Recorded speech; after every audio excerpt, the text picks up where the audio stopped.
It is almost 3 weeks since fighting broke out in Anbar province. The government says its military is trying to root out fighters linked to Al-Qaeda, known as the Islamic State of Iraq and the Levant, or ISIL.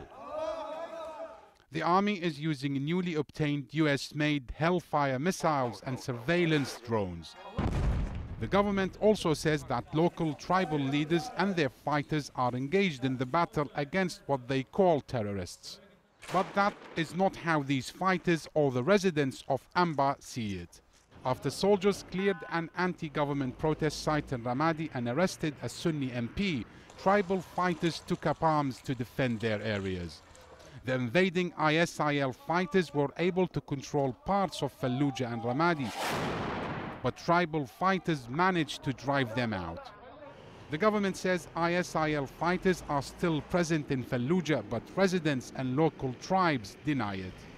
Anbar was at the heart of the Sunni insurgency against US forces, and it was the tribes that helped American forces reverse the tide against Al-Qaeda, the so-called awakening councils. But since the US withdrew its soldiers in 2011, Iraq's political power-sharing deal has crumbled. Sunnis started anti-government protests in 6 provinces, accusing the government of Prime Minister Nouri al-Maliki of sectarianism and marginalizing them.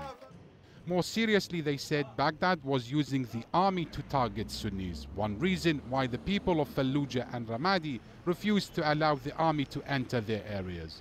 The government denies the accusation.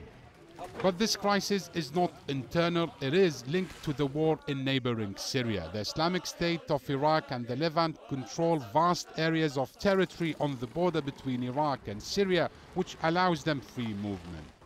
Critics of Prime Minister Maliki says he is using this fight for political reasons to boost his image and target his opponents before general elections in April. But Maliki is winning support not only from his voters but also from the US, which is speeding up the process of selling more weapons and equipment to the Iraqi regime, though Washington is adamant that US troops will not return to Iraq. This is Iraq's biggest crisis since US forces left, and it could have serious consequences not only for Iraq but for the region. Omar, Salah, Al Jazeera.